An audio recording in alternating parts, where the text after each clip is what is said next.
let's talk about today's topic. Yes, let's talk about limiting beliefs. Yes. How they show up, what we can do, how they can become debilitating, right? They really can. I mean, I love this topic because overcoming my limiting beliefs completely transformed my career and actually my health as well. Amazing. And it's amazing how many things you can tell yourself aren't possible. Mm-hmm. And the internal messaging mm-hmm. in your head is so powerful. So today we're going to have a conversation about what limiting beliefs are, what the kind of internal radio station is, mm-hmm. what it can be saying, how it can impact you.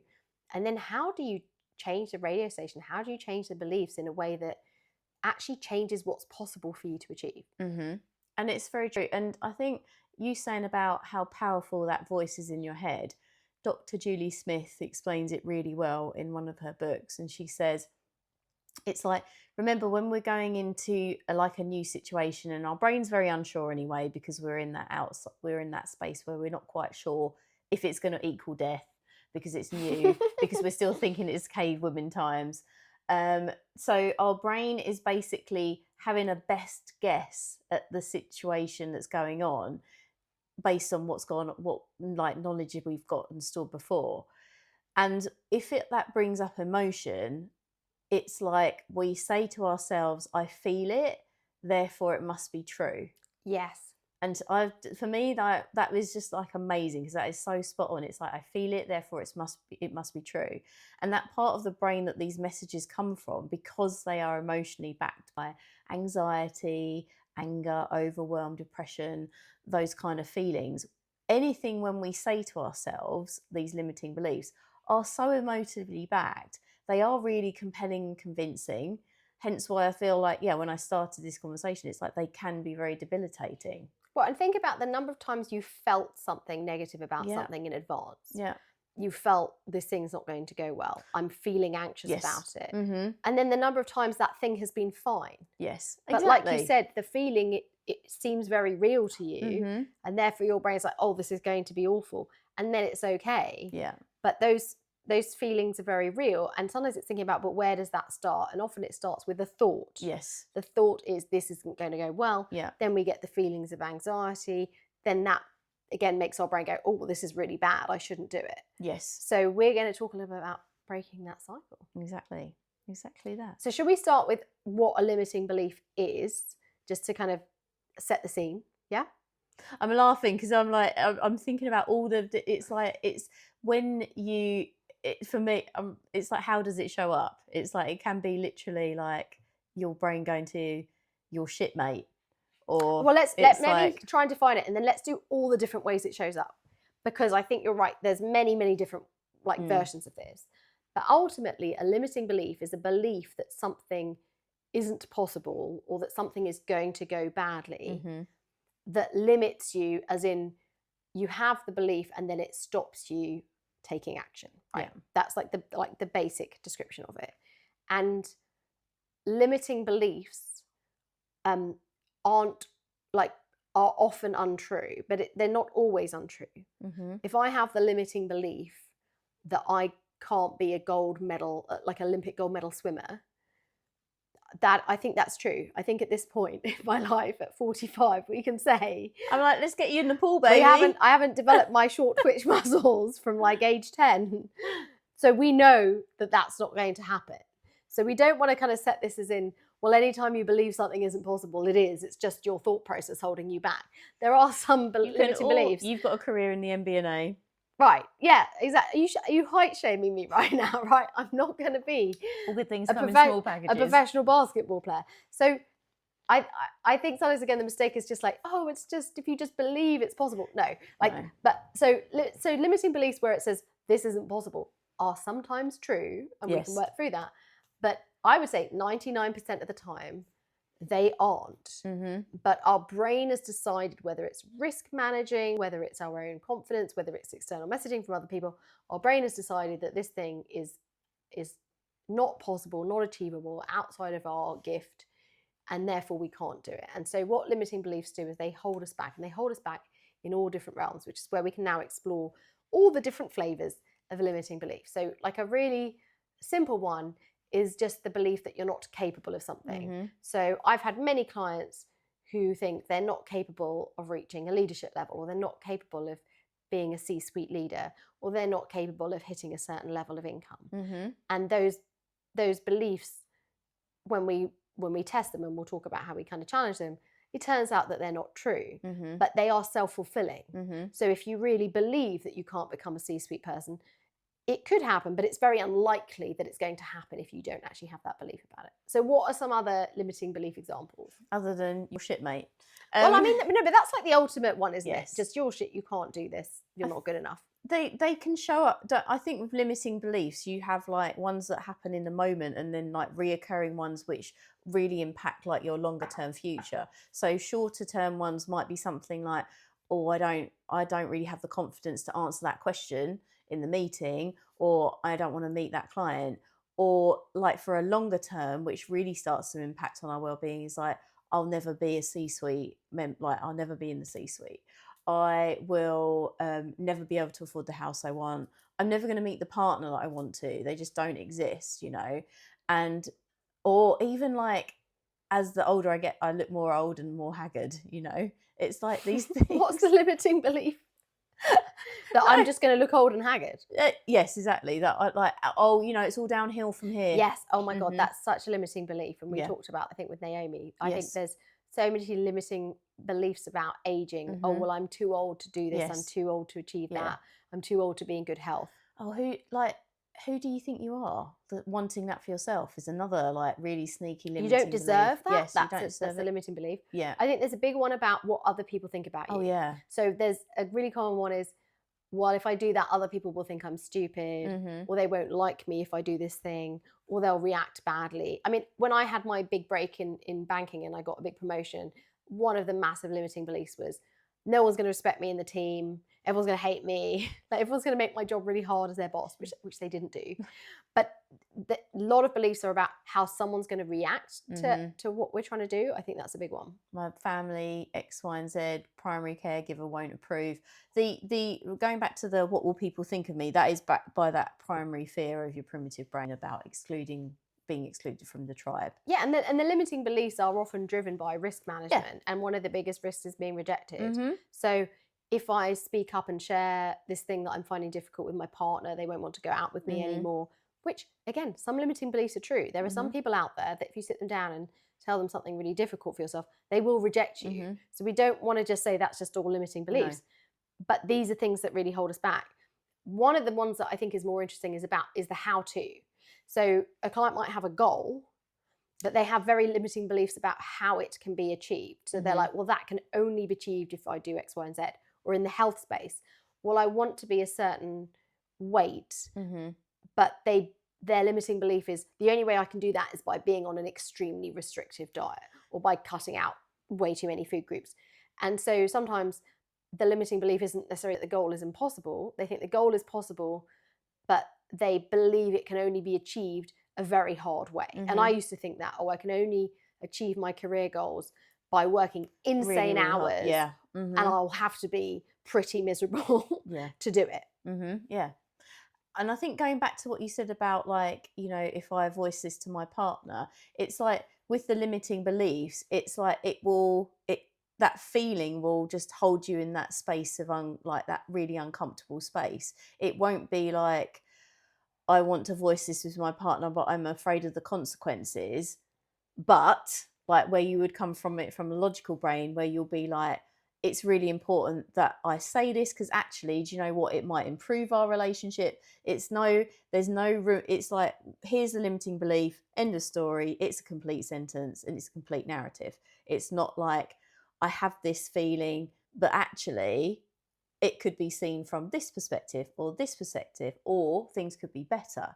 It's like, this is where we're kind of stuck in this kind of repeating circle. Well, and that's where we come on to how we overcome them. So the first step is just recognizing where you have them. So a good way is just do a download of any negative thoughts, particularly any negative thoughts that you repeatedly have, but also looking at anything you want to achieve and writing down any negative thoughts and beliefs you have about that.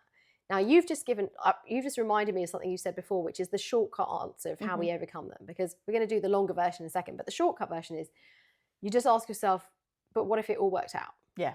Which I love that question you always raise that. Okay, but what if it all worked out? Yeah. Because the limiting belief is this can't work out, this isn't possible. But what if it was? Yeah.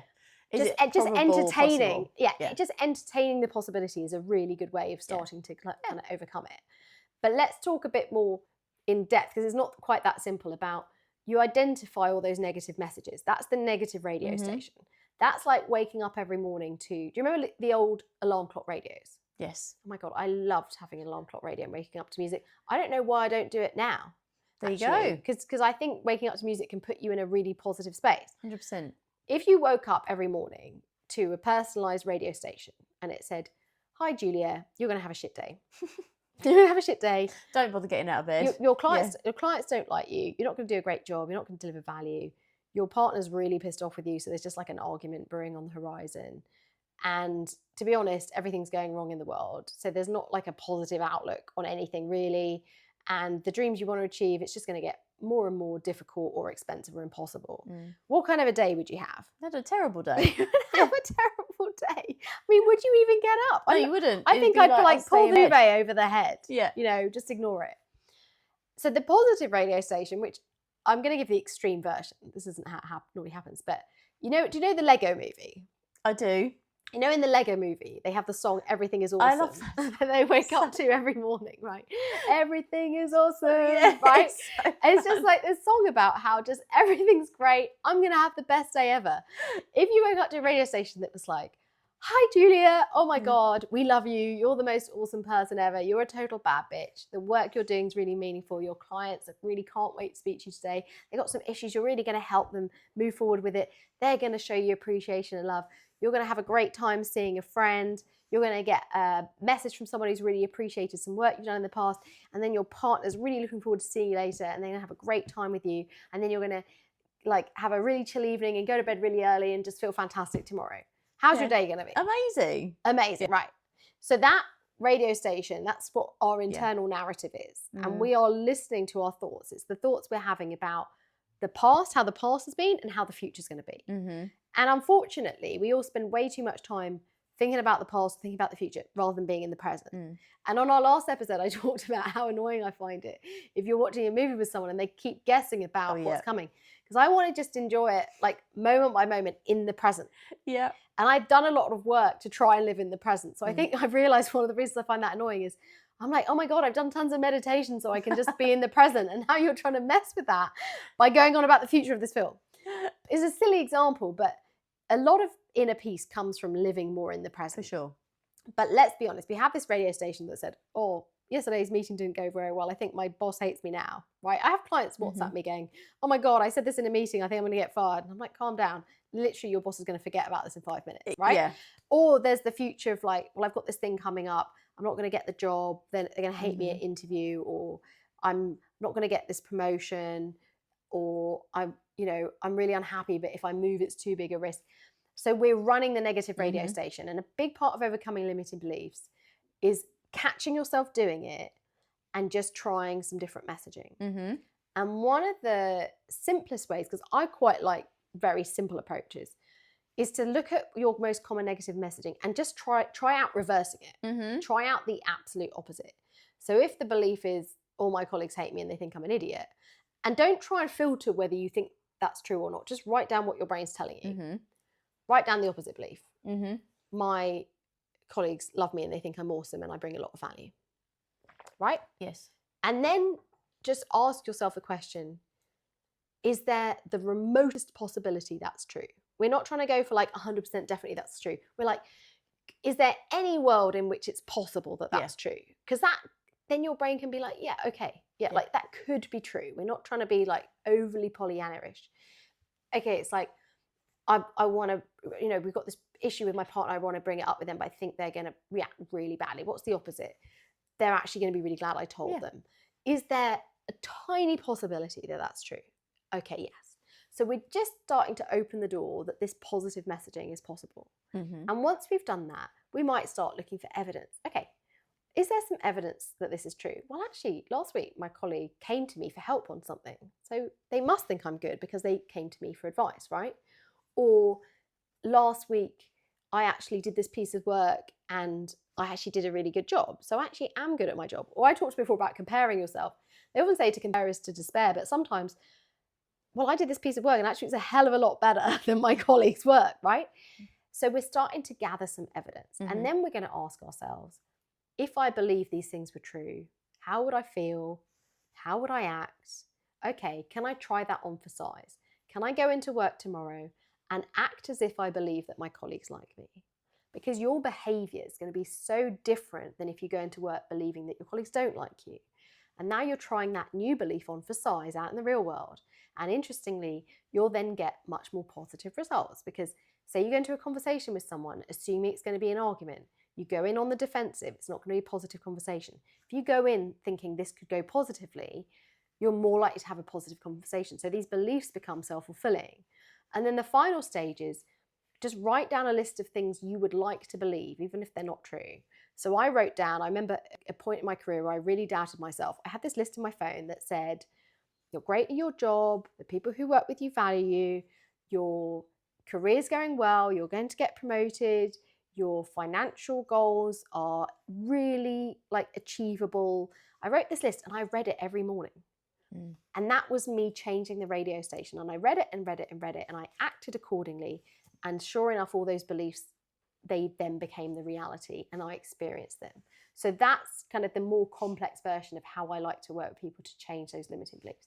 Okay, amazing. And that's really good. So the steps are write them down. Write down the limiting beliefs. Explore the opposite, flip it around. Explore the opposite, yeah. And then like do a percentage of maybe it's how true is it? Just ask yourself, yes or no, is it at all possible? So my example of me being an Olympic swimmer, is it at all possible that I could be an Olympic gold swimmer? No. And it's okay to sometimes say, okay, that's just not possible. Like be realistic. But most of them you're going to say, okay, yeah, that it could be possible. Okay. I love that. And then it's acting. So that's like, it could be possible. Let's find some evidence that it's true, because the brain likes evidence. Like you always talk about, run the video. Stop looking for the evidence it's false. Your brain's amazing at that. Go and find evidence that this new belief is true. Write down the new beliefs you'd like to have and then start acting in that way as if they're true and see what happens. And like you say, it's like giving evidence for your brain, and it's just starting to retrain that like, and recognize the difference in the voices in yourself. You know when it's actually the voice of calm reason. It feels very different. Something I do with my clients as well is like with their in limiting belief voices, I'm like, just first stage is always awareness. And if you want to create some distance between this little bullshit voice in your head and what is actually true, give it a name, like even a comical name or some sort like a... So like who's the negative Nelly kind of exactly, thing. Yes. So give that limiting belief. You can't do it. Like I call mine Angelica from the Rugrats. That's a brilliant reference. It's like, oh, okay, so this is Angelica having like a little shit fit about something. So it just is like, it just helps me go, that's Angelica, it's now funny, it's probably not true. She's probably just chatting shit. Whereas it's like, then we can like explore what we're doing to turn the tide and where the real voice is coming from. And I think we can also, sometimes what can help as well as naming the negative is sometimes it's hard to be positive for ourselves. So kind of visualizing an external guide or an external advisor. Or even think about if you've got a very positive friend, I could think, well, what would you say to me in this situation? Well, you would be like, oh my God, you completely got this. Yeah. So if you can't do it for yourself, just going, well, what would, if I had like, sometimes you see like a coach who's just like relentlessly positive and they're like, oh my God, Ted Lasso, you guys have got this. Like what, just imagine you've got that coach, this person who's just bigging you up saying you can do anything. Channel that. What are they going to be saying to you? Yeah, 100%.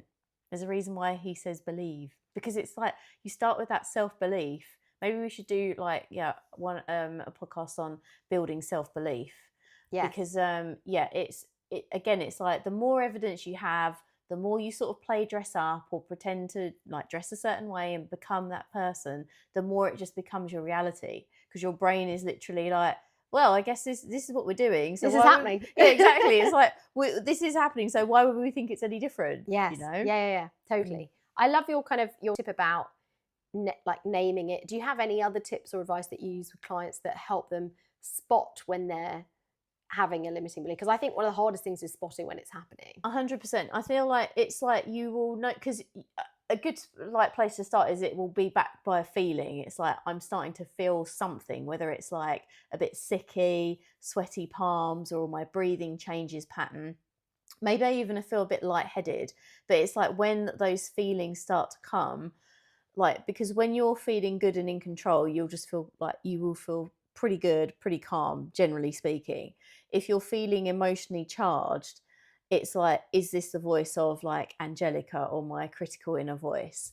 And it's like just starting to work through that. And the other thing I'll say is like treat that personality that you give a name as like a little petulant 3-year-old child. It's like you're having this shit fit because you don't want to do something, but it's like distract it with something good. You know, you were saying about starting the day with a positive rate, like framing your day up for success by having your positive radio station. If you redivert your attention, even if it's like, oh, I'm trying to think of something. I'll never get. Say you're sitting in a meeting and you're like, I don't know the answer to this question. Be like, okay, well, this is a really good, like, okay, we may not know the question, but it's a good opportunity to learn. Or things are in this moment. Reframing, that's a real growth mindset thing, is actually recognizing that challenge is an opportunity to learn. Yes. So even if you're stuck in the limiting belief, which is this is difficult, if you could go like, oh, well, this is difficult, this is a chance to learn. Yeah. If you can't quite get yourself from this is difficult to this is easy, just be like, great opportunity. Exactly. And it's not like, it's like we don't have to always go from I feel really shit to I feel really amazing. Yes. It's like, what's the middle ground? It's like, okay, well, we're just going to see if that's true. Yeah, like what if it's like, obviously I've said about reversing it, but you can just ask yourself, okay, what if it's just not that bad? Right? What if it's just moderately uncomfortable? And I think we have this very strong... What is it that I hear guys say sometimes? It ain't that deep, mate. Right. Yeah. Why are we overthinking this? I do think we've slightly become programmed to not be that uncomfortable. No, Or we're uncomfortable only when we choose to be. Oh, I want to go and do high rocks. I'm going to choose to do that training and think I've got a growth mindset. But actually, there's other areas like personal relationships where I'm not letting myself be uncomfortable. I think we've got in this slightly kind of selfish mindset of being uncomfortable is bad. But actually, I've got a limiting belief, oh, that means this is going to be a bit hard to do it. Let's just still do it. Yeah. Be okay not being okay. Be okay being a bit uncomfortable. And focus like on what the potential rewards are. It's like, yes, I'm going to be uncomfortable for maybe like 5 minutes, and next few hours, next week, next month, but what is going to be the good things that I'm going to get out of this? I mean, when I look back at my life and some of the things that feel like the biggest achievements or some of the things I've enjoyed the most, they all required me to overcome limiting beliefs. Yeah. Becoming a public speaker, people, would find this strange when they see me speaking, but I used to be absolutely terrified to speak in front of anybody. So that was the prompt to start my limiting beliefs journey. The level of seniority and success I had in my banking career. If you told me when I started that I would have ended up like head of department at 32, I'd have taken a very heavy bet against myself on that one. I'd said, I don't even know how it's happening. You're smoking drugs. Like this, it cannot be true. But overcoming my limiting beliefs, I achieved that. Even writing a book, you think, well, that's going to be like really hard. How am I going to find the time? How am I going to make that happen? How is it going to be readable? There's so many things that when I was much younger, I thought were impossible. And the only thing I had to do was change my belief system to achieve it. Because I always had the capability.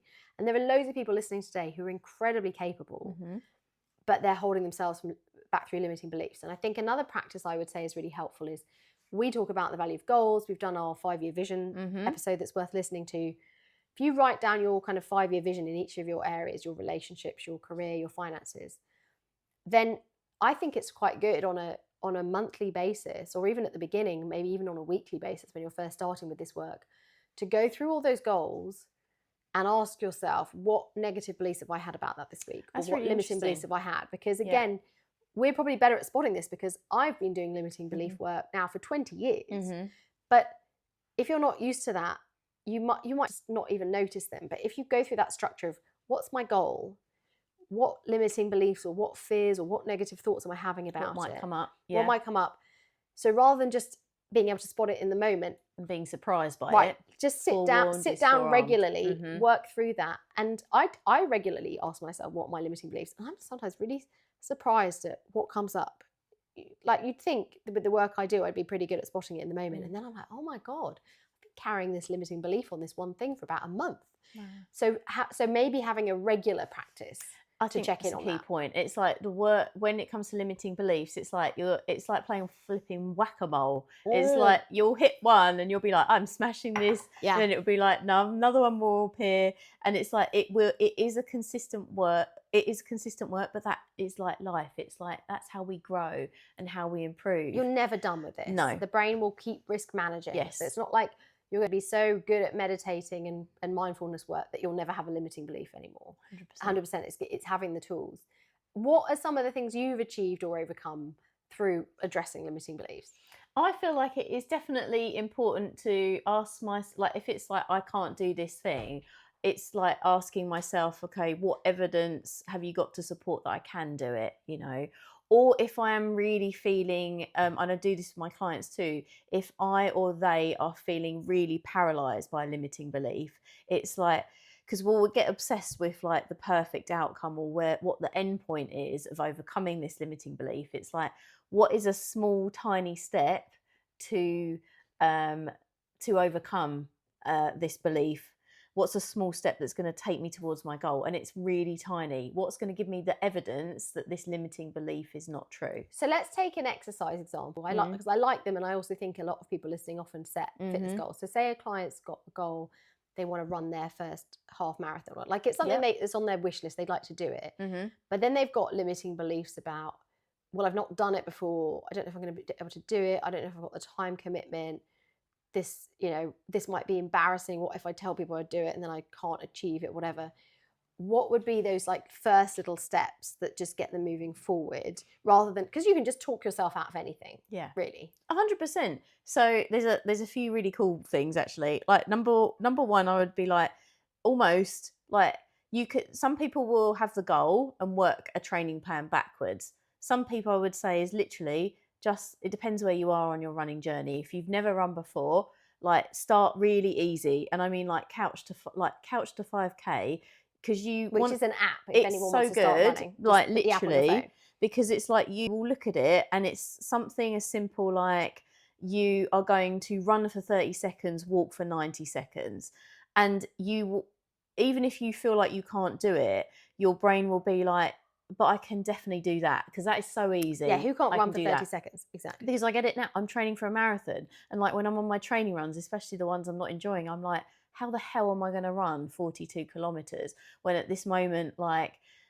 obviously I've done halves before, but I'm like, how am I ever going to run double that? But it's like just starting to get used to, say, running 5K. When you're comfortable at 5K, it's like, okay, now 10K feels easy. It's building it, like it's building your resilience through just repeating it. I would also say, if you want accountability, definitely get a little buddy to run with, or a coach. Well, not as accountability, make it fun. Yeah. So, I'm getting to the fun in a minute, but carry on. I'm ahead of you. Go for it. Make it fun. But yeah, make it fun, because you got someone to go with, and you can have random conversations about like giving pigeons. You still haven't told me what that was about. Viking funerals, as we talked about before. I need the full story behind this. And then I would say by yourself, and like if you like, make it nice for yourself. So buy a nice pair of trainers, buy a nice like running vest or whatever it might be. And then sort of like celebrate when, even if you're like, do you know what, you went for a run, good job, you wouldn't have done that before, at the end of the run. So reward, it's like, yeah, having accountability, making it fun, make it very, very easy, so you can build started. To build your resilience, and just celebrate like when you do the little things, even if it's like, do you know what, that wasn't terrible, I did a great job, move on. You don't have to wax lyrical about yourself. I love that. I think we've given people tons of different structures in this episode. And the last thing I would say is also look back and go, wait, what are all the things I didn't believe were possible that I've already done so far? And even like tiny things, like, was it the first time you put up some bookshelves, you didn't know how to do it and you thought, I'm going to mess this up, and then you didn't. Go back through the history books, recognize all the things that you've done so far that you really thought you couldn't, or you thought would be really hard or really difficult that weren't. And regularly visit that and be grateful. And then next time something comes up that you want to do, but you just think, oh, it's going to be too hard, remind yourself, I have felt this before. Yes. and I got a positive outcome by still doing it. Exactly. I have done this before. I have, David Goggins talks about having the kind of cookie jar of gratitude of all your achievements and reminding yourself, I've probably overcome something harder. I've probably done something more difficult. I've probably felt uncomfortable before, but got a good result by leaning into doing the thing. I love that. And it's so true. It's just like and I guarantee, like, to our listeners and the viewers, you are awesome. When you look back, you will find actually that there's a lot of evidence to support this. I mean, I always think that I'm like the world's worst snowboarder. I mean, I'm so slow. It's like a grandma. But I still can do it because I told myself I can be a snowboarder. And I think talk about our last episode of perfectionism. Also check, like, what standard are you holding yourself to? Mm-hmm. The limiting belief that I'll never be a pro Olympic snowboarder, true. But the limiting belief that I could never snowboard down a black slope, I can go down black slopes now. So you can one fall at a time, I would say. Like 10,000 falls later, I can go down a black slope on my snowboard. Love it. That's so good. Thank you so much, Angels, for joining us on the podcast this week. And if you have any questions, please get in touch with us. And as always, if there's anyone that's going to benefit from listening to this, if there's anyone that you know that you think is actually awesome, but you know that they struggle with not believing it themselves, do feel free to share this podcast with them. We appreciate you so much, and we look forward to seeing you next week.